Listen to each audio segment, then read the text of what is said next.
Hi guys, CAT 2025 is over, but obviously there are complaints. कुछ लोगों का मानना है कि कैट 2025 काफी अनफेयर एग्जाम था। आपको भी ऐसा लगता है क्या? Just right it in the comment box. Do you feel so? Was it unfair? Unfair इसलिए बिकॉज काफी लोग कह रहे हैं कि अक्रॉस द स्लॉट, पहली बात तो डिफिकल्टी लेवल काफी वैरी कर रहा था।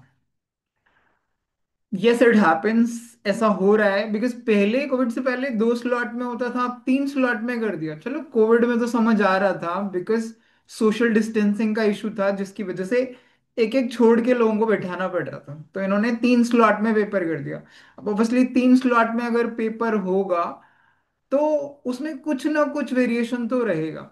बट वो अभी भी उस पैटर्न को कंटिन्यू करते आ रहे हैं कि 3 ही स्लॉट में पेपर हो। अगर पेपर 2 स्लॉट में हो तो वेरिएशन थोड़ा कम हो जाएगा। डिफिकल्टी लेवल का जो वेरिएशन है दोनों स्लॉट्स में, 3 के बजाय 2 में कंपैरेटिवली कम होगा। ऑल्दो दे से कि ये सारी चीजें हम नॉर्मलाइजेशन से केटर कर लेते हैं, I don't think that can happen. There will always be traces of biasness, थोड़ा अनफेयर तो रहेगा ही रहेगा। That is for sure. लेकिन क्या 2025 सच में इतना अनफेयर एग्जाम था? सी, स्लॉट वाइज अगर बात करूं, स्लॉट 1 में नॉर्मली वर्बल थोड़ा सा 1 नॉच ऊपर होता है, और इस बार भी था। 2025 स्लॉट 1 का ये मेरे पर्सनल ओपिनियन है। पीपल में एग्री एंड डिसएग्री बिकॉज किसी का वर्बल हाई है तो चलेगा, इजी था, बट इन जनरल स्लॉट 1 का वर्बल थोड़ा सा 1 नॉच ऊपर था। ठीक है, बाकी L R and quant they were doable, वो इतने मुश्किल नहीं थे। स्लॉट 2 की बात करूं तो उसमें most difficult section was L R D I. अब एल आर डी आई में भी ऐसा हो रहा है कि 5 अगर आप पजल बना रहे हो, there are people who are claiming कि अगर 5 पजल कोई भी सॉल्व नहीं कर पा रहा 40 मिनट्स में, तो फिर क्या फायदा है ऐसा पेपर सेट करने का? This is another complain which people are making, कि आप पेपर ऐसा तो सेट करो कि कम से कम कुछ लोग तो हों, एटलीस्ट 10 15 20 लोग जो पांचों पजल्स उस 40 मिनट्स में कर पाए। तो स्लॉट 2 में that's for sure L R D I was comparatively difficult.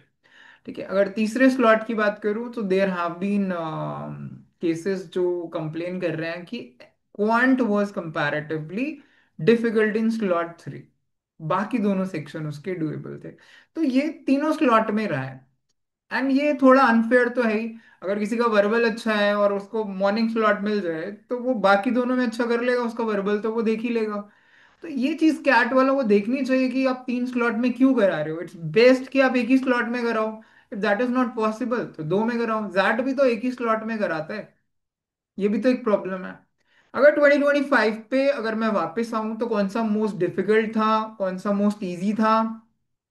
As per my understanding normally भी पैटर्न देखा गया है कि आफ्टरनून स्लॉट हमेशा थोड़ा सा मुश्किल रहता है, क्योंकि ना वो बहुत जल्दी होता है ना वो इवनिंग में होता है। ये रहा ही है कि आफ्टरनून स्लॉट इस साल का भी थोड़ा सा डिफिकल्ट था। उसके बाद अगर सेकंड लेवल पे बात करूं तो slot 3 was second level difficult, क्योंकि उसमें क्वांट थोड़ा सा डिफिकल्ट था। And morning slot normally easy माना जाता है, ऑल्दो उसका वर्बल थोड़ा डिफिकल्ट था। तो afternoon, evening and morning should be this sequence of decreasing order of difficulty.